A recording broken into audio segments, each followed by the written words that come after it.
Hey everyone, I'm just here to apologize real quick because this microphone fucking sucks ass. I don't understand how acoustics and echo works, and I recently moved, thank you. Hello everyone, I put out a poll asking who the next peak fiction video should be on, and Goldlewis just barely beat Slayer due to some Twitter celebrity influence. Slayer's coming up next, hopefully that can come out in time for the Halloween special, but for now, it's time to talk about America. Let's set the scene. You're Daisuke, and you already teased that the next game is going to take place in the United States of America. You obviously need a new, awesome American character, right? But you already got awesome main character McGee, a weeb, and an awesome fucking cowboy. What other American stereotypes are there? Hey, Patrick, what am I now?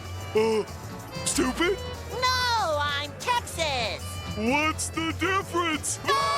Okay, what else? They're obese! There's actually not that many big-body characters, so sure.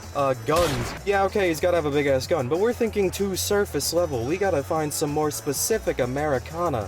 Think outside the box, from an outsider perspective. You know what the rest of the world sees as a certified American pastime, apparently? Fucking aliens. Did you know most reported alien sightings are from the US? Also, Area 51. Combine that with Men in Black, Independence Day, X-Files, and we got ourselves a winner. But that's not enough. We also need something more American. Oh my god. Where the hell is he? Holy shit! Wow. Holy shit, the thing killed itself. Yeah, fuck it, make him a cryptid hunter. We got our character. After a couple design tweaks, he was originally gonna swing around a fucking missile. We got Goldlewis Dickinson, the Secretary of Absolute Defense. The man with an alien coffin on a chain. There was something where people thought that Goldlewis was designed by General Arxis staff and not Daisuke himself, but then the staff said that wasn't true, so who knows? Goldlewis was first seen in the story mode for Strife, and he does have a good bit of screen time, but it's not really anything that gives insight to his character. He's more just like the big American general guy who scares everyone in the room. I don't even think he really mentions aliens or cryptids or anything here. He does this thing where he summons a force field with the coffin. Why does he not do this in the Happy Chaos matchup? Is he stupid? And he also eats a burger in the ending. Goldlewis unfortunately falls into one of the main problems I have with Strive's main story mode, where a lot of the side characters don't really get that much time to flesh out since they have the whole main plot to get to, which is fine, but we don't really have that much with Goldlewis to get to, unfortunately.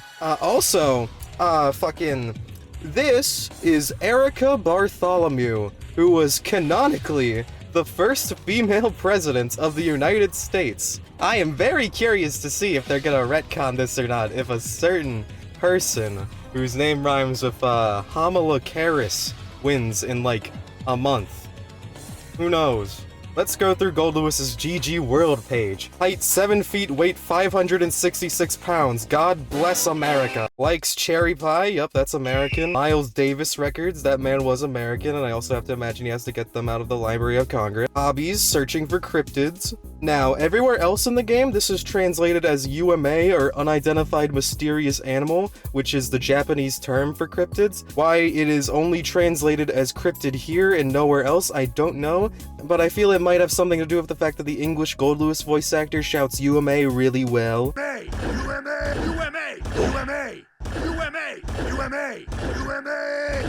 Also, please note that there is nowhere in this game where they tell you what UMA stands for. You just gotta figure that out for yourself. Dislikes, people who believe in extraterrestrial beings and the paranormal. Goldlewis does not believe in aliens. He thinks he has Bigfoot or something in there. This is objectively fucking hilarious. Goldlewis has a ton of references to different types of North American cryptids. His move Thunderbird is the name of a Native American spirit. His name Skyfish is the name of an artifact that shows up in many UFO sighting photos. Oh, wait, it's called Skyfish because the bullets from the minigun kind of look like Skyfish. Oh, wait, that's actually really clever.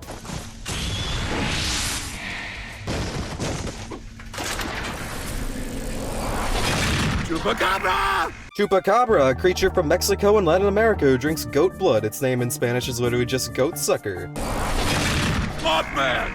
Mothman from the mountains of West Virginia. Half moth, half man. Ogopogo!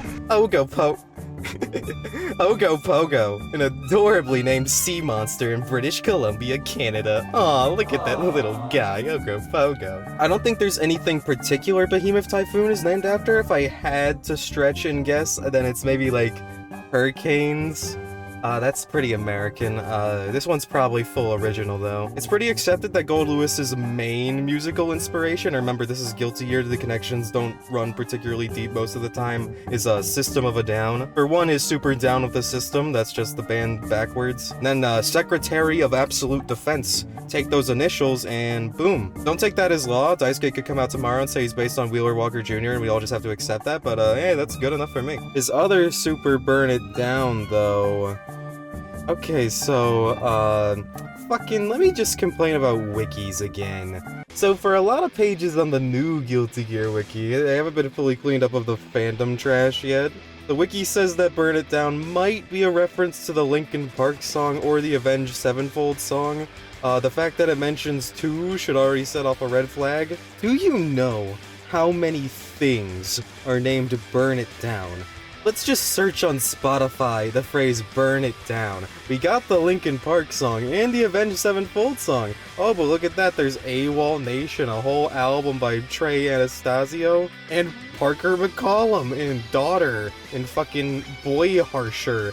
The Dead Daisies, Cheap Perfume, a whole fucking band from the 90s named Burn It Down. Why stop there? Down of the System isn't taken straight from its supposed source. Throw in every single song with the word burn in the title. Why does Linkin Park and Avenged Sevenfold get the priority? Maybe it's fucking stupid to try and attribute a source to the very common English phrase burn it down. At least they're not just making shit up. Go to the illusion sections on any fandom page, they just cite dreams they had once. Ahem. Soul's laziness of solving his problems with his fists by banging on machinery is a reference to the Fonz character from the old TV show Happy Days, who used to bang on the jukebox in the soda shop to get it to work, among other strange things, like saying, "Hey, cool it," to get birds to shut up. Fucking sure, man! Okay, off of that tangent, Goldlewis, despite literally having a fucking alien and working at Area 51, doesn't think it's an alien, and he is the only person who thinks it's not an alien. In his defense, though, there's a lot of supernatural shit in Guilty Gear, but at the same time, are aliens really that far off from everything else? He has special lines against Faust, thinking that he's a UMA, because people have a hard time thinking that he's a human. And, you know, now that he looks like this, you know, I could see where they're coming from. First, make reservation. Subject file 2534. Speech level intelligence confirmed. Classified UMA encountered. Preparing to capture. Interview. Skip. But he also has lines against Bridget, Ramlethal, Testament, Bedman, Zato, Jacko, and Abba, wanting to take away all their little side buddies. That's a strange pet you got there. Goldlewis's English voice actor Steve Barr is so fascinating to me because he's like 70, and his Wikipedia page shows that he kind of stopped acting for a couple years, and then he just comes in to voice the most manly grandpa ever. Goldlewis in Japanese and Korean sound okay, but I feel like Steve Barr just really hits that southern old man vibe perfectly. I've heard dozens of people that sound exactly like this. Always knew doppelgangers existed. Says you. I'm adding you to my collection.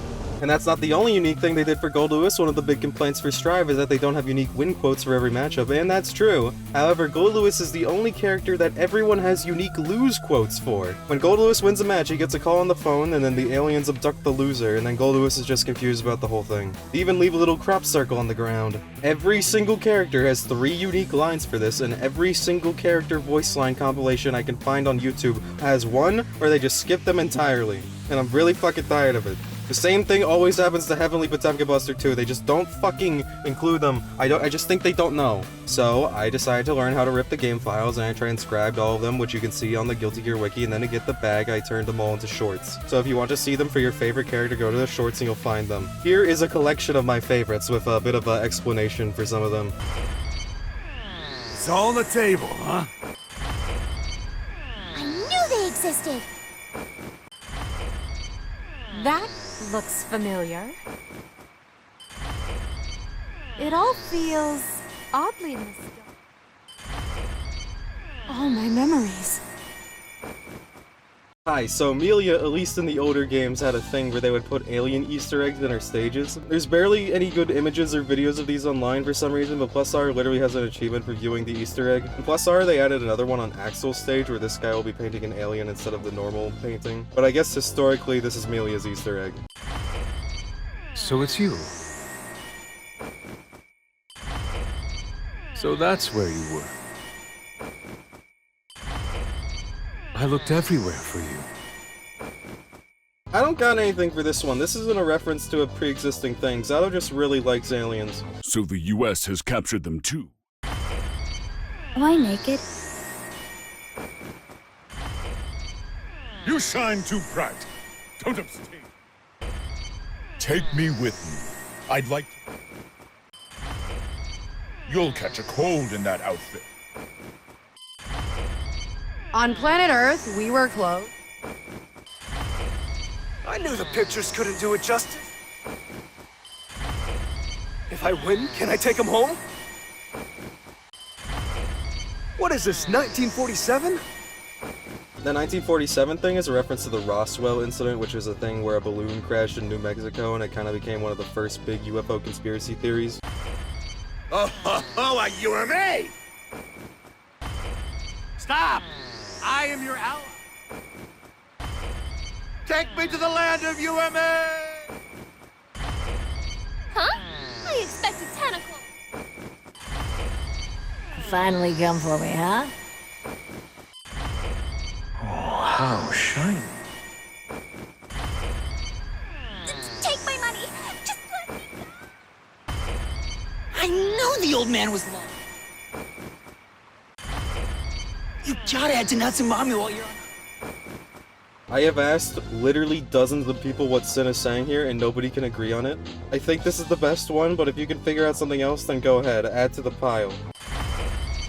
We're not ready to meet other life forms beyond the... Mr. Secretary, are you familiar with the Dark Forest? Hey, so this is a reference to the 2008 novel called The Dark Forest that proposes a possible solution to the Fermi paradox that suggests that alien life would hide itself from the outside universe in fear of being detected and destroyed by a more powerful, undetected alien civilization. Nice fucking reference to throw in there, Daisuke. Hey, ladies, you all... Do they have love on your planet?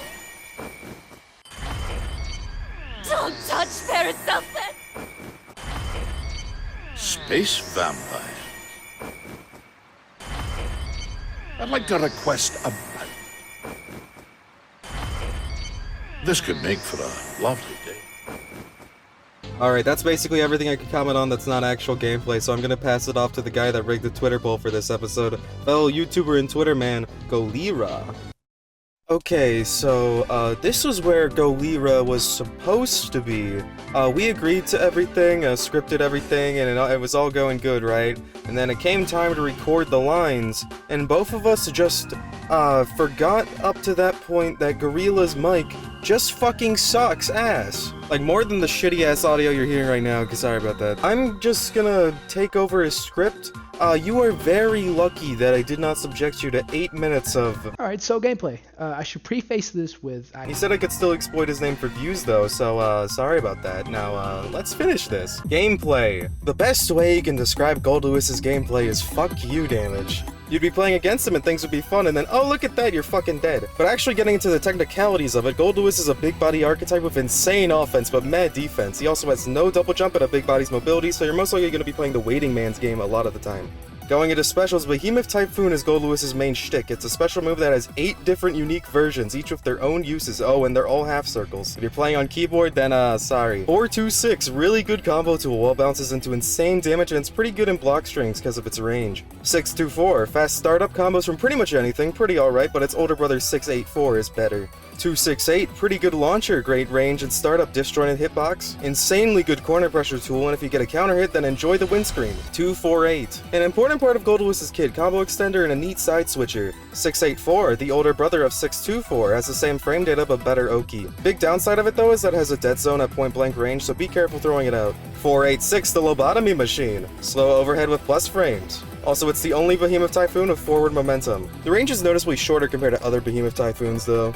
862, Migraine Machine. Fast overhead with less reward than 486. Alright, that's a lot of those. Now for the other stuff, Security Level. Goldlewis's unique resource that's a bar of 3 levels. Each level upgrades his special moves and overdrives, excluding Behemoth Typhoon. You actually get from level 1 to level 2 really quickly, but level 2 to level 3 is much slower. Thunderbird. This spiky flying ball of death thing is much more than it looks. It has it all. It can't be destroyed unless you get hit, a hard knockdown on level 3, and is intimidating as fuck when it slowly approaches you. The security bar affects by giving the spiked flying ball of death more travel distance, more hits, and less recovery frames. You're gonna be using this one a lot. Don't you just hate zoners? Don't you just want to fucking shoot them? Yeah, just go ahead and do that. The higher the security level, the longer you'll shoot, which makes the move much funnier. White Wild Assault, pre-patched before its nerf, this shit was horrible to fight against. An invincible sliding hit, fuck. You fucking know what this shit did, moving on. Before the overdrives, let's just talk about one normal in particular. JD. This move is fucking stupid. Goldlewis has a very unique jump arc. Goldlewis's jump arc is a lot shorter than the rest of the cast, which is, you know, a bad thing, on paper. But combined with this move that's pretty fast and really big, this gives him an instant overhead. Also, his hurt box is like really displaced here. You gotta 6p it or DP. Other than that, yeah, good luck. Overdrives, burn it down. Goldlewis points a laser at your opponent and gets the US government to fucking kill them. This overdrive forces your opponent to get close or let you approach them. Down with the system. Goldlewis sends a humongous uppercut of his coffin, breaking your opponent's jaw and giving them permanent fear of you waking up with 50 tension for the rest of the game. This overdrive has 4 different versions. The normal version, the 360 version, the 720 version, and the 1080 version. Each version getting stronger in damage and style points. Alright, the arcade mode. A lot of characters have really good arcade modes that tell you a lot about their character and their personality and their story and give you some real insight. And at other times, you have Leo. Okay, I'm gonna be real, there's like a big section of shit about the arcade mode. However, I don't think this really works if Golira's not saying it, so I'm just gonna give you the spark notes. Goldlewis's arcade mode begins with him catching Giovanna chasing after Nagoriyuki to get revenge after getting touch of death in the story mode. Depending on if you drop around or not in the fight, she'll either go with you or say the first one to get him wins. And then a lot of fucking bullshit happens because there's like a billion different versions of the scene depending on how well you do. There's not like a good route and a bad route, there's like several different bad routes. Nago will call Giovanna a dog, and then Giovanna will call Goldlewis a bad dog trainer in one of them. If you get to stage 8 and drop around, Goldlewis offers a job to Nagoriyuki for the US government, but he turns it down. And then if you get to stage 9 and win, also good fucking luck winning. Goldlewis says he won't capture Nago as he sees him as a human and not a cryptid. Nago laughs and calls him bold, and he leaves. The end. Honestly, not the worst one, but not really like a good one that I think about a lot. Kind of middle of the road. Just remember, folks, if you ever think your main's arcade mode sucks, at least it's not Leo's. Unless it is Leo's.